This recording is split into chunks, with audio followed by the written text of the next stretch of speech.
Nous allons lire les Écritures dans le livre de Samuel, au chapitre 3. Nous allons commencer vers verset 1. 1 Samuel. Chapitre 3, verset 1. Celui au nom de Jésus. Amen. Le jeune Samuel était au service de l'Éternel devant Élie. La parole de l'Éternel était rare. En ce temps-là, les visions n'étaient pas fréquentes. En ce même temps, Élie, qui commençait à avoir les yeux troubles et ne pouvait plus voir, était couché à sa place. La lampe de Dieu n'était pas encore éteinte et Samuel était couché dans le temple de l'Éternel où était l'arche de Dieu. Alors l'Éternel appela Samuel. Il répondit, « Me voici. » Et il courut vers Élie et dit, « Me voici car tu m'as appelé. » Élie répondit, « Je ne t'ai point appelé. Retourne te coucher. » Il alla se coucher. L'Éternel appela de nouveau Samuel, et Samuel se leva, alla vers Élie et dit, « Me voici car tu m'as appelé. » Élie répondit, « Je ne t'ai point appelé mon fils, retourne te coucher. » Samuel ne connaissait pas encore l'Éternel, et la parole de l'Éternel ne lui avait pas encore été révélée. L'Éternel appela de nouveau Samuel pour la troisième fois, et Samuel se leva, alla vers Élie et dit, « Me voici car tu m'as appelé. » Élie comprit que c'était l'Éternel qui appelait l'enfant. Et il dit à Samuel, « Va, couche-toi, et si l'on t'appelle, tu diras, parle Éternel, car ton serviteur écoute. » Et Samuel alla se coucher à sa place. Amen. Amen. Napesi mbote na bandeko na biso na monde ba oyo bazwaka temps mpona kolanda biso na bareseau sociaux mpe napesi église mbote na nkombo na Yesu Kristo. Lelo tolingi tosolola ndenge nini tokokoyeba bavoi ya Nzambe ou bien ndenge nini nakoyeba ete soki Nzambe aza na bino elongo. Tozomona ntango totangi makomi oyo Bible ezoexplike biso Samuel, jeune Samuel, aza kofanda na ndako ya sacrificateur Eli. Alors mama na Samuel kombo ezalaki Ana. Apesaki promese epai na Nzambe koloba ete ntango akobota akokamata mwana na ye akopesa ye na service ya Nzambe mpo azalaki ekomba azalaki kobota te. Me ntango esalami ke abotaki mwana mobali, Nzambe aexaucaki priere na ye, adwi mwana oyo ake kotika ye na temple, apesi ye na service ya Eli oyo azalaki nganga Nzambe na epoke. Me totala malamu tokomona ke Bible ezoexplike biso liloba la Nzambe ezalaki rare, bavision ezalaki rare. Pour nani? Parce qu'il n'y avait pas de serviteurs. Aujourd'hui, bato belé bozo boya ba serviteurs ya Nzambe na bandako na bino. Oto bozo critiquer basali na Nzambe. Bolingi te bango bapesa bino makanisi oyo Nzambe azopesa bango. Obi Nzambe bozo ndima te oyo Nzambe azosala na nzela na bango. Mais kozanga musali na Nzambe na milieu ya un peuple eza danger. Parce que la Bible dit liloba na Nzambe ezalaki rare, ezalaki fréquenté. Ba vision ezalaki te. Mais soki liloba na Nzambe eza rare, peuple ya Nzambe bakozala na trouble. Alors elingi koloba ke Eli ntango akomaki mobange azalaki koexercer surtout fonction na ye comme sacrificateur.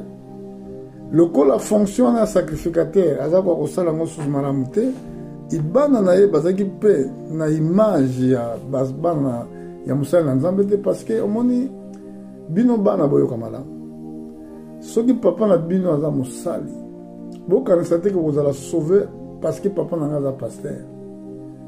Esengeli koyoka maloba papa na bino azoloba tant que serviteur de Dieu.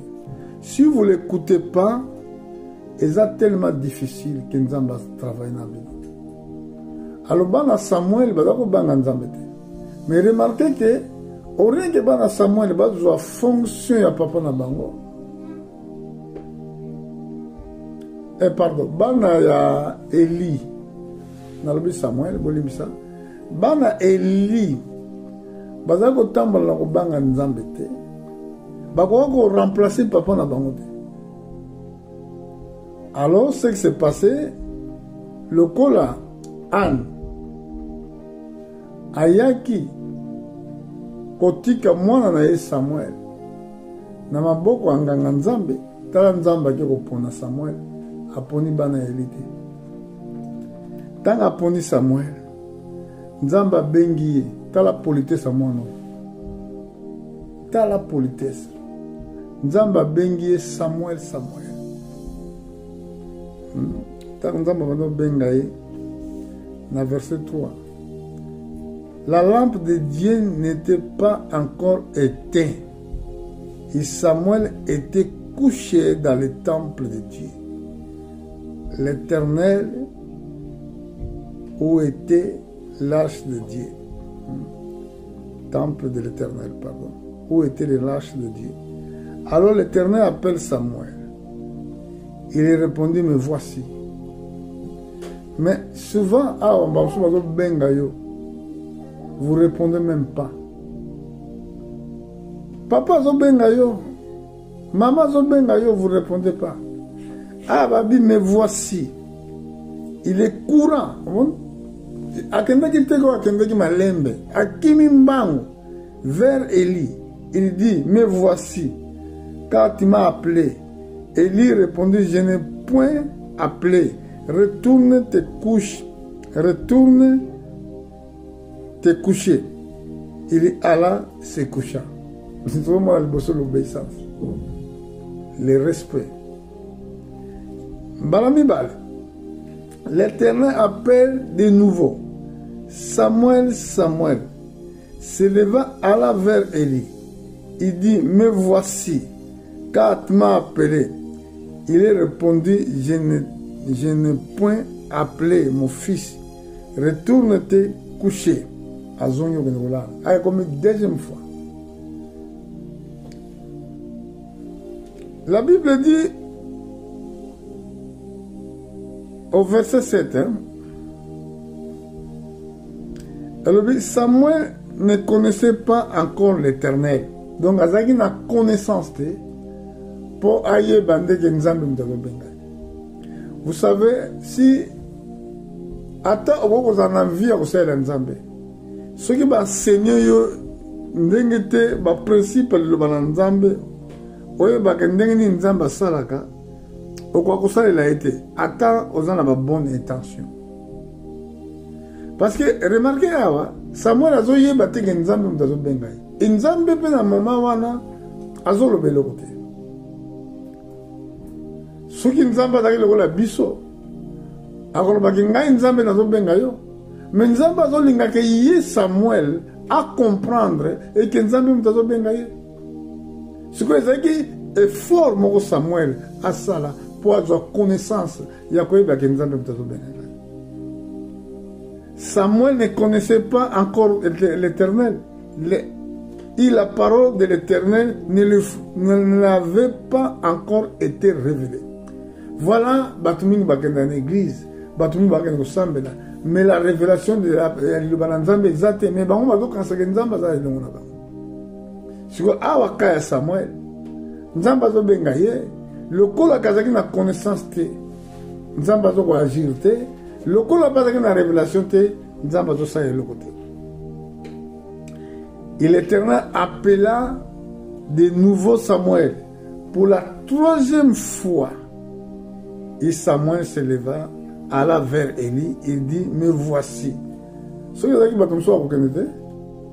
Parce que Nzamba zo bengaye, il y a zo comprendre que Nzamba zo connaît pas Samuel. Et pas Samuel zo connaît pas Élie, pardon. Zo bossa na trop. Azo n'est pas Élie. Pendant qu'Azo n'est pas Élie, Samuel Azo Élie Azo Zonga na bengi yote. Yoba bengi yo 3 fois. Obe 2 fois. Mutango zo na bengi yote. So obe kisu mungo okendo. Oko silika. Olba ko zo saka na ngapona ni. Ozo benga nga peta na oya pa na yo zo ba kiza yo tum benga. Ala. Comportement oyo zaki na Samuel te. Un enfant bien éduqué, avec poli. L'Éternel appelle de nouveau Samuel pour la troisième fois. Et Samuel se leva, alla vers Élie. il dit, mais voici, quand tu m'as appelé, Élie comprit que c'était l'Éternel qui a appelé l'enfant. Est-ce que vous comprenez? C'est bon, Élie à comprendre que ezali nde nzambe mutu azobenga mwana oyo. Lelo basali mingi ya nzambe bakangelaka basakoli bana mingi ya bango na église baporte. Mwana Dieu appelle. Mwana bengami na une destination moko destinée moko boya munene. Mais pasteur na ye aza tellement jaloux alingi kofungula mwana na porte te. Mais ezaki ka Eli te. Eli a comprendre que nzambe azobenga ye. Azobenga mwana wana. Mais soki ezalaki bato mosusu akolobaki mais nzambe abenge ndenge nini ngamu nazali awa. Nga naza awa naza pasteur ya église. Ndenge nini nzambe abenga so moto mosusu. Mais Eli asalaki bongo te. Eli a expliqué nde Samuel nini akoki kosala. Ils disent à Samuel, va coucher toi ici longtemps on t'a appelé, tu diras pas l'Éternel car ton serviteur écoute. Et Samuel alla se coucha à sa place.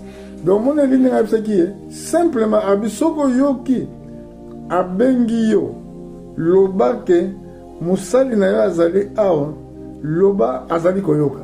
Cette parole là c'était suffisant pour être nzambe abanda ko utiliser Samuel.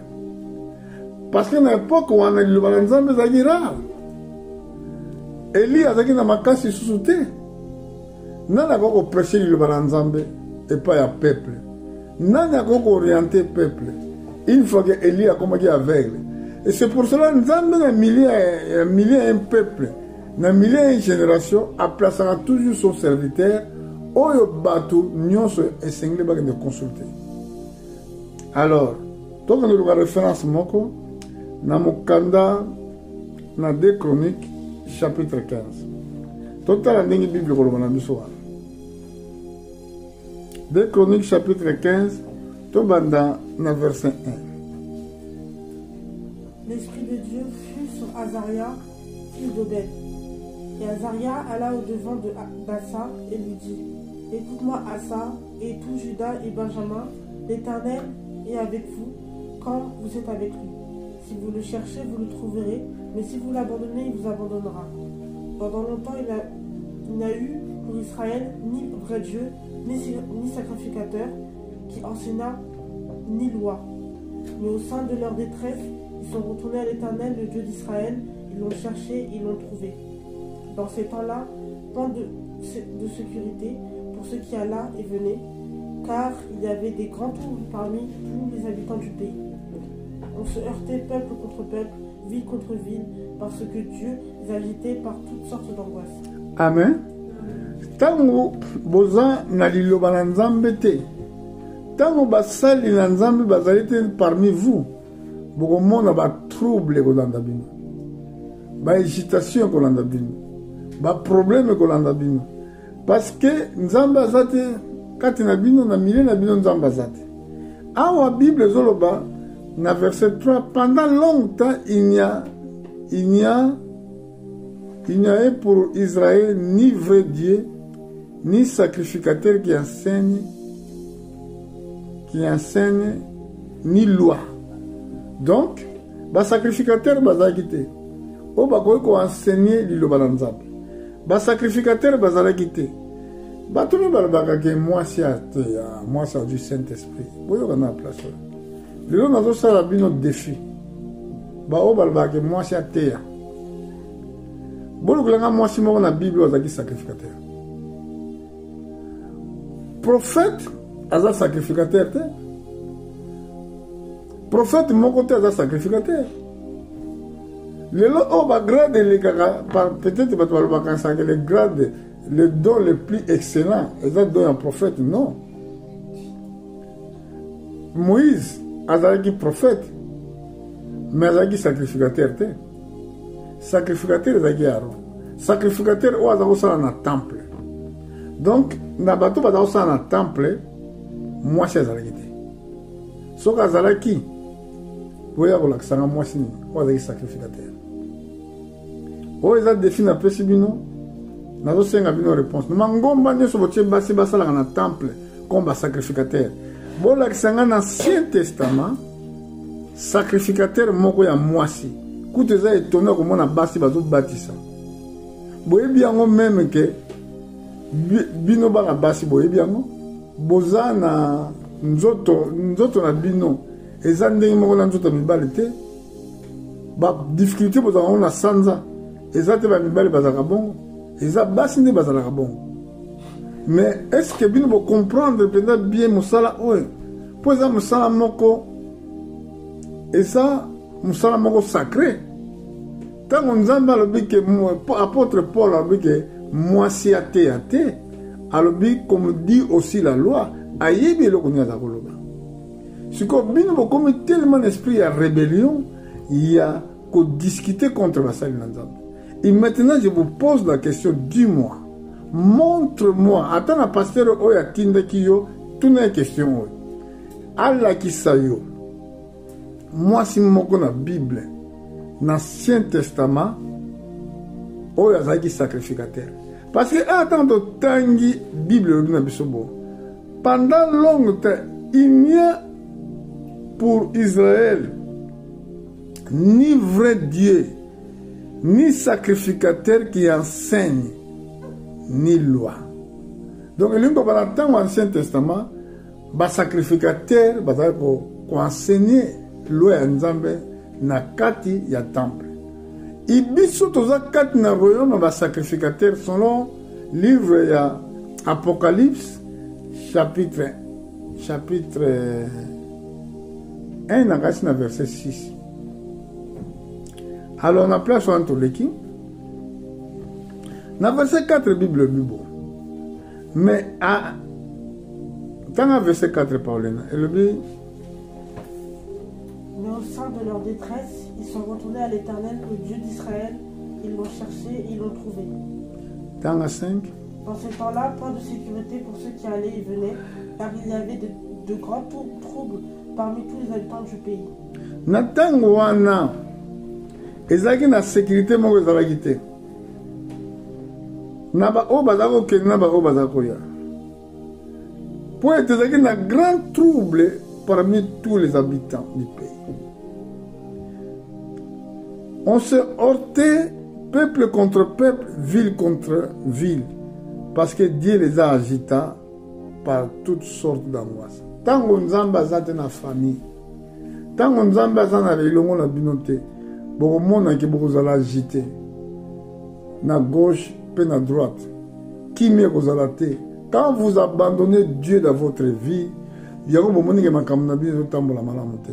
Tango bozo zanga komi kitsan le banzambe, yango bomoni ke makambo na bino tambola te. Et mes frères et sœurs, sikoyo temps nane komi kutu mabeko lekate.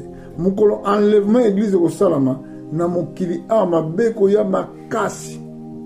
Ah to moni image et que tant que basali na nzambe bazate, ville ezaki na kimia te, trouble ezaki partout pour être mosali na nzambe bazaki te. Alors basali na nzambe bazali batu moko bazo mériter double honneur. Na ba oyo ba bengami penza basali ya nzambe ya solo, ba oyo bazo teli ba nzambe na façon moko ya solo, bazo mériter honneur. Soki yozo finga ye, crois-moi que ozo finga nzambe. Soko zolo ba mabe na ye, ozolo bango epa ya nzambe. Pourquoi? Parce que nzambe tie bango na première position nanu. Musali na nzambe dans la première position parce que il y a un ambassadeur. Azali ambassadeur Oyo azoko représenter ciel sur la terre. Nazan sur biso de fendre en France. Pour motoya en France et seigneur liboso faut consulter ambassadeur en France na pays sikakutani.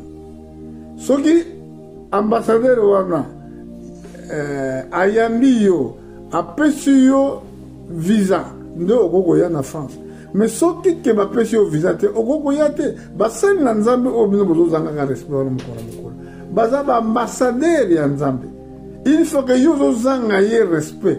Comment c'est possible et que nzile ya lola efungamela yo kola sala biso ngolo na likambo oyo tika ete nzambe asunga moko moko po to comprendre que ministère oyo ya bango baza na mosala monene basalaka. Tala neti awa lokola ke bazalaki te kimi ezalaki te na baoyo baza kokende na baoyo baza kozonga, lokola basali na nzambe bazalaki te trouble ezalaki na pays yango wana. Bandeko na ngai to comprendre loko ke bana kozangaka respect na basali na nzambe.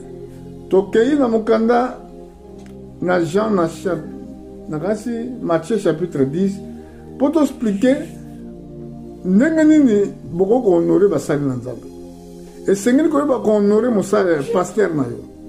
Chapitre 10 tokei na verset 41. Obito ba na 40. Celui qui vous reçoit, me reçoit.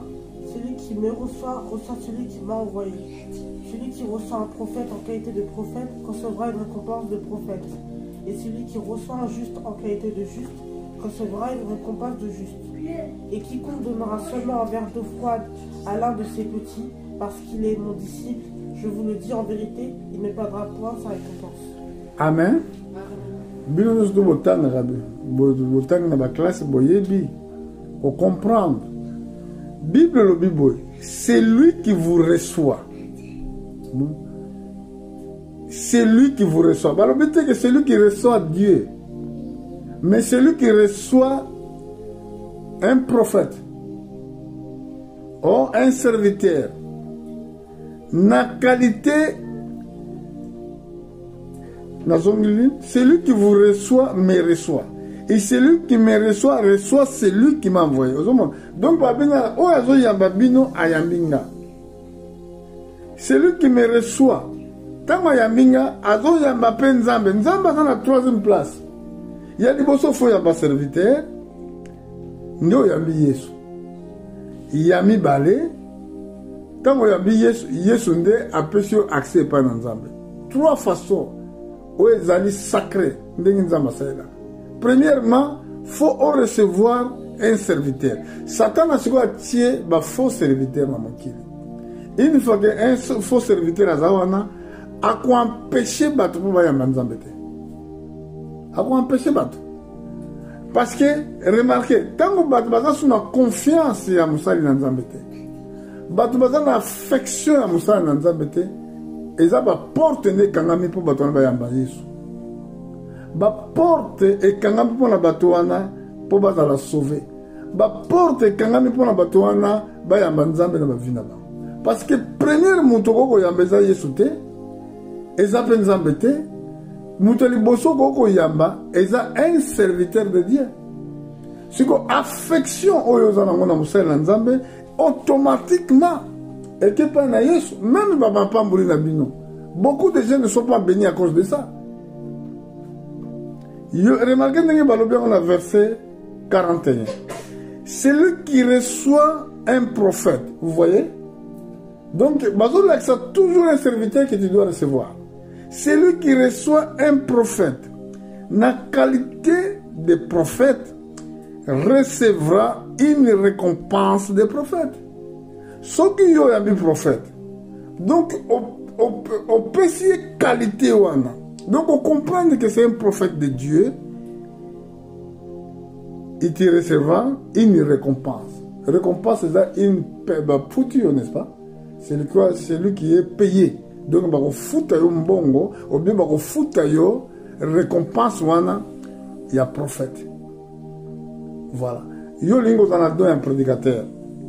Au lieu de prêcher, le col va prédicateur et mon sous-sunding va théâtre. Mais les bosso faut oyambana no prédicateur wana. Donc oyambana d'autres termes ni ko ba kondimaye. Mais tant que on dimiye na o azosal. Ce côté on a affection vers cet homme de Dieu. Donc Dieu automatiquement accomple sa récompense à prophète wana. Son total de prophète Élisée. Ayambaki Élie. Azalaki na affection et pas Élie. Alina kotika Élie mukolo moko te. Siko Élie tanga linga nzamba zo benga epon enlever prophète Élisée linga kotika ete. alobaki ke avant kende faut pambulanga nanu asenga ntango azosenga ke Eli apambola ye aza kosenga Eli apesa double portion ya esprit oyo Eli azalaki nango itango Eli amataki likolo manteau ya Eli était kokwea na maboko ya Samuel. Voilà son ministère, voilà le ministère ya Élisée. Azwaki yango à travers Eli. Eza na bana na Nzambe mingi bayaka na baeglise bazoya mais bango bato liboso bakenda kokritike bapaster na bango na bandako e bango bato liboso balobaka mabe ya basali na Nzambe wana sikoyo ntango ozoloba mabe ya mosali wana soki aza un vrai serviteur. Donc c'est très difficile oyo ozwa récompense oyo ya mosali wana nzokande eza bien koyamba mosali na Nzambe na ndako na remarquez ndenge balobi celui qui reçoit un prophète en qualité de prophète recevra une récompense de prophète et celui qui reçoit une juste en qualité de juste recevra une récompense de juste et quiconque donnera seulement une verre d'eau froide à une de ses petits parce que il est mon disciple, je vous le dis en vérité, il ne perdra point sa récompense. Même Maya Pamba sont un serviteur de Dieu. Mais souvent les lots, batu baza ba égoïste, baza na difficulté ya ko pesa moi mai, baza na difficulté ya ko foutre le transport par pasteur na bango. Baza na difficulté. Malgré que ça na ba faux prédicateur, o ba na ko senga ba biloko. Mais ceux qui m'ont comprendre que celui-là c'est un vrai serviteur, aujourd'hui li kabumo kozanango au pesiye na kanisi okozanga récompense te. Kola sunga biso apesa biso afunga biso miso molimo. Poto ko comprendre ma bomba mi nzambe. Parce que tant qu'on comprendre te to moni Samuel, il comprenait pas que nzamba zo benga nzamba sa ye lokote. Nzamba tiki na ignorance. Et bisope, ceux qui doivent comprendre que quand Dieu nous parle, tant qu'on a besoin de mais à travers le salut au cas de l'église, on a, ils ont passé pour vos joies, même récompense, n'a pas salué. Alors, c'est très important. Ceux qui passent le bazate, troublent les partout. Mais si quoi, n'attend de la fin, le balanzambe aux alara. N'attend de la fin. En tout cas, pour la parole révélée, vous allez difficile. Mais il y a un colonel à l'objet pour n'attendre. Donc, dans Matthieu chapitre 24.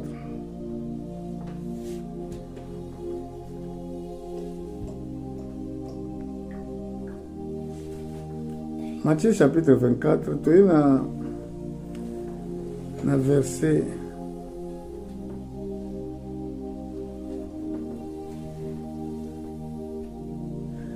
Dans verset 28.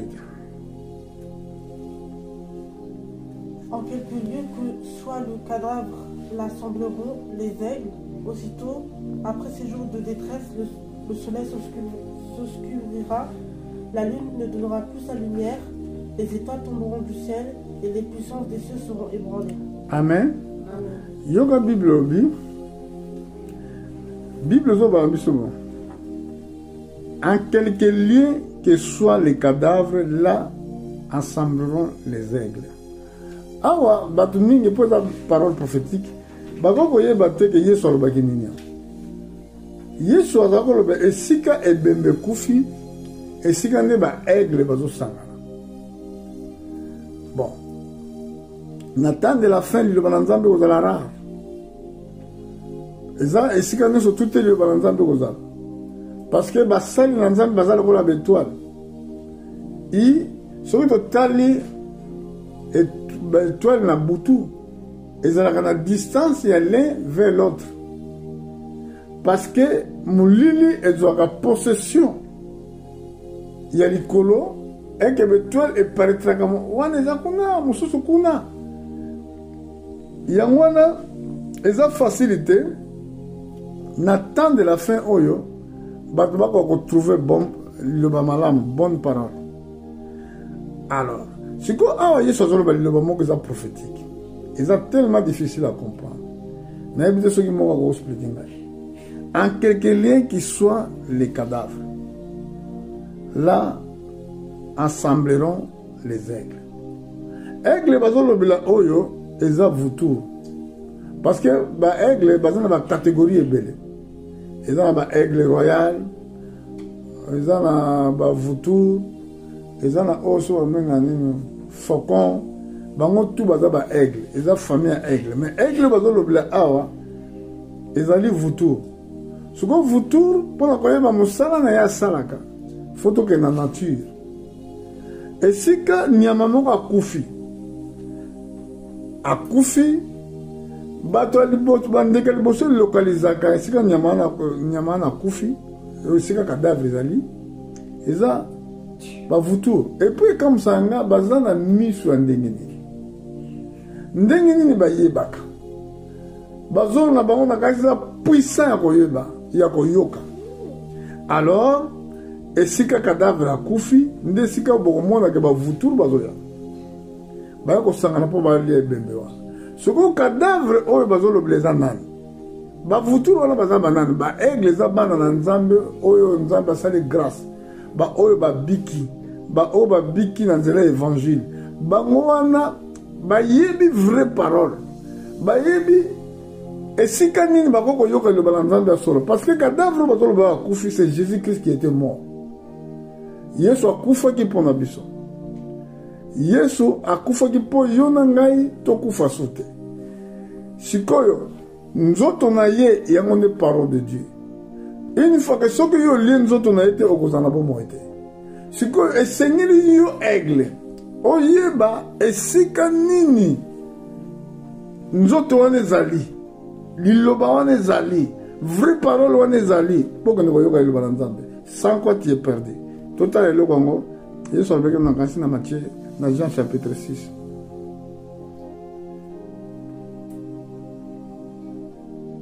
Jean chapitre 6 tokomona esika Yesu alobaki ke oyo akolia chair na nga te aza na bomoi te.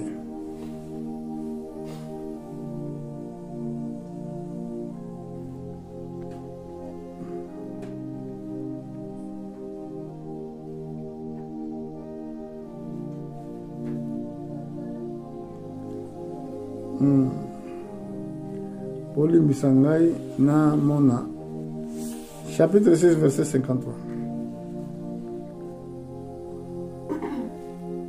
Jésus leur répondit, en vérité, je vous le dis, si vous ne mangez pas la chair du Fils de l'homme et si vous ne buvez pas son sang, vous n'avez point la vie en vous-même. Celui qui mange ma chair et qui boit mon sang a la vie éternelle, et je ressusciterai au dernier jour. Car ma chair est vraiment une nourriture et mon sang est vraiment un breuvage. Celui qui mange ma chair et qui boit mon sang demeure en moi et je demeure en lui. Comme le Père qui est vivant m'a envoyé et que je vis par le Père, ainsi celui qui me mange vivra en moi. Amen. Est-ce que vous comprenez le quoi? Total, Yesu kuna Bible biboye esika oyo cadavre zali esika ba aigle bazosana. Ba aigle eza ba vrai croyant. Po ete komam na Bible Nzambe azali komema bino na mapapu na lokola aigle. Donc ba vrai croyant ba o bandimi Yesu baza ba aigle. Sikoyo bango fo balia cadavre. Cadavre wana eza cadavre nini? Eza cadavre en polo qui est la parole de Dieu. Yango alobaki ke o azolia nzoto na ngata azomela makila na ngata aza na bomoi te. Sikoyo ba juif babike mais tu n'as pas comprendre que yo za démon. Ndenge nini yo bato balia nzoto na yo. Vous voyez? Nzoto bazolobela awa c'est la parole de Dieu. Nzoto bazolobela awa c'est l'évangile de Jésus-Christ. Donc yango esengeli na yo olia. Parce que natango enlèvement ekoya. Une fois que yo le nzoto oyo, vous en enlever. Mais soki que yo zolia liloba na Nzambe te, vous n'allez jamais élever ce qui est so aye. Alors yango signe ya cadavre que sengelaki na bato balia esengelaki na bachrétien bavrai chrétien balia mpo bazala na bomoi ya seko. Alors lelo toexplike ke liloba na Nzambe actuellement ezali rare, eza te ke partout nde bazoteya vraie parole te, eza bamoko nde Nzambe aponi lokola baétoile baoyo bazoteya évangile. Mais ba vrai aigle bango balandaka nde esika vrai évangile ezali. Bango baza ba aigle bavuturu wana tomoni bandi koexplike awa akoki kozala za mosika na Orient, mais akoya awa esika akuti akende kuta nzoto ekufi. Siko nzoto wana ekufi eza nzoto ya Yesu, ekufaki mpo yo vivre, ekufaki mpo yo souffrir su te, ekufaki mpo apesa yo bomoi. Yango wana yo fo olanda, okotala distance te, okoloba te kuna eza mosika na kokende te, okoloba te ke na lembi, paske moto nyonso so esengeli alia mpo aza na bomoi. Paske mokolo akoya, mokolo na suka, akoya lisusu comme Jésus te, mais akoya comme parole de Dieu. Parole de Dieu oyo ozolia lelo, oyo ozoyoka lelo, soki okobomba yango, soki okotambola likolo na yango, ekopesa bomoi. Mokili ekoleka, nyonso ekoleka, mais oyo azosala mokano na Nzambe azali koumela seko na seko. Na ntango oyo liloba na Nzambe ekomi rare, eza très difficile. Yango moni ke bahésitation eza partout, maloba mabe eza partout, bitumba eza partout, kofingana eza partout, baproblème eza partout. Mais oyo babombi liloba bakozala jamais confondi. Nzambe akotika bango te, Nzambe akoyokisa bango soni te.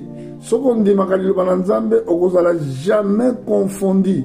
Crois seulement ata pasi ezali, crois seulement ata ba difficulté ezali, crois seulement ata kozomala ke nyonso etambola malamu te.